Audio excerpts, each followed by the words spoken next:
Previously, we've looked at using mathematical morphology, and the structuring elements that we used were either squares or rectangles. And we showed how we could use morphological processing technique to select particular shapes out of an input image. We could use a square structuring element and we would select only the squares from the input image, and we could eliminate rectangles and vice versa. Let's now consider the problem where we want to find shapes that are not just squares or rectangles. Mathematical morphology allows us to do this, but we need to make some small adjustments to the technique that we talked about previously. Let's consider now the problem of trying to find the diagonal line segments in this particular image.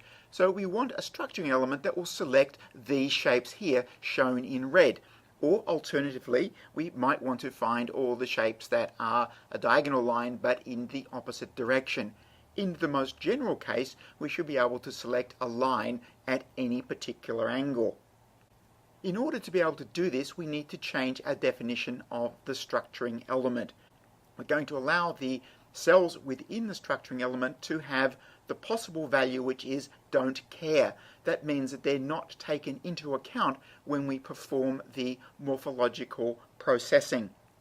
So now we consider that those cell elements can have a value of 0, which means they're not considered to be part of the structuring element, or they can have the value of 1, which means they are considered to be part of the structuring element. Let's consider a simple example. Here we have a low resolution example image which contains two lines which slope upward from left to right, another diagonal line which slopes downward from left to right, and a vertical line. We're going to choose a 3x3 structuring element which will select the diagonal lines which slope upwards, looked at from left to right. I'm going to show another one of the animations that we've looked at previously, and it's going to show the mathematical morphology process in practice. Once again, we see the active elements in our structuring element are coloured red, and as they move across the image, the result will only be true if the three red elements in the structuring element lie across pixels which are all set or have a value of true. So as the structuring element moves across, we see that our output image contains line segments which slope upwards from left to right. Now clearly I could flip that structuring element around and I would be able to select lines which slope downwards when looked at from left to right. So once again we have this notion of keeping or retaining only those elements of the image which are compatible with the structuring element. So here is our original image, the input image. This is the result of the mathematical erosion process. In this example, the structuring element was a 3x3 matrix, but only the elements on the diagonal of that 3x3 matrix took part in the morphological processing. The rest of them were set to the don't care value and they did not participate. Let's introduce a real example here. I am going to load an image of a tomato, and this is an image that we've seen previously. And on the way in, I am going to gamma correct the image. And I'm assuming that the image was gamma encoded with a gamma value of 2.2. Let's just display the image, see what it looks like. And there we have it.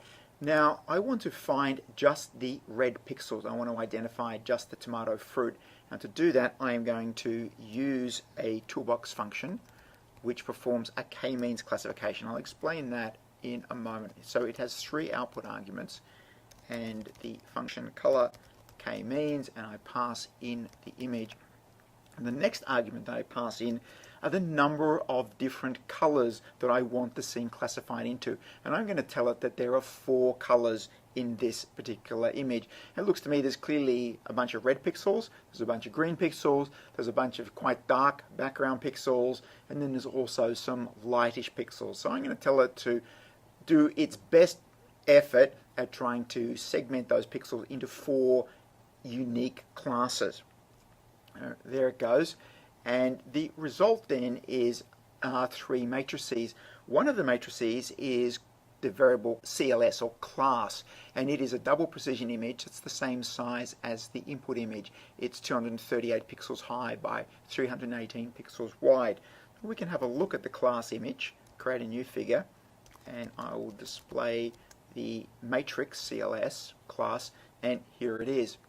And what we see is it looks quite posterized. If I click on some values here, we see that the red tomato fruit pixels have been classified with a value of 3. So all the red pixels have been assigned to belong to class 3. This dark background has been assigned class 4, which appears quite bright actually. This background down here has been classified as belonging to class 1. And a lot of the green material has been classified as belonging to class 2. Now, this algorithm has got a random initialization in it, so every time you run it, you'll get a different class assignment. But in this particular run, the important thing to remember is that the tomato-colored pixels have all been assigned to class number 3. So I can create now a binary image of all the pixels that belong to class 3, and I can display that image. And there it is. So this is a binary image now. The pixels are either 0 for the background or not tomato, and 1 if they do belong to the tomato. We can clearly see here that the fruit are not complete. The bottom fruit has got a couple of holes in it, and that's because we're seeing a reflection of an overhead light is being reflected off the shiny skin of the fruit.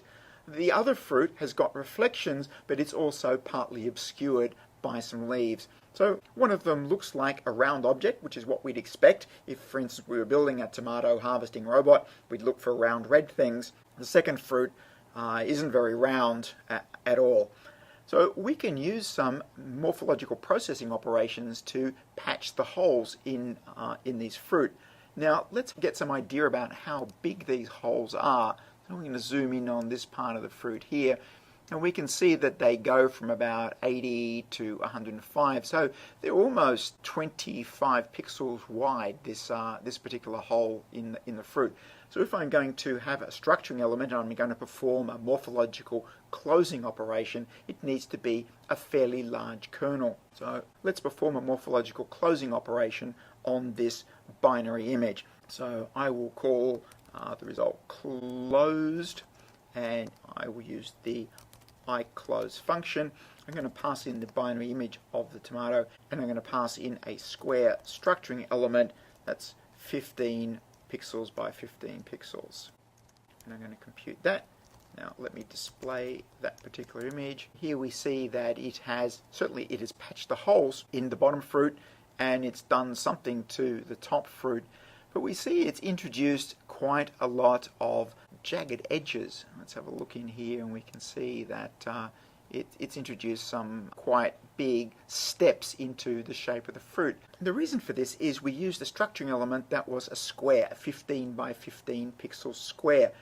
The fruit that we're interested in we know is round, so we could use an alternative structuring element, which is a circle, and I can use the toolbox function kCircle, and I'm going to create a circle with a radius of 15 pixels, and I can display that. And here's our structuring element that is a disk that's got a radius of 15, and it sits within a 31 by 31 matrix. Now if I consider this matrix as the structuring element, then the white pixels that are shown here are part of the structuring element itself, and the black or 0 value pixels are not part of the structuring element. So what I've done now is created a structuring element which is a circle or a disk that sits within a square matrix. Let's apply this circular structuring element to our image. So I am going to compute the closure.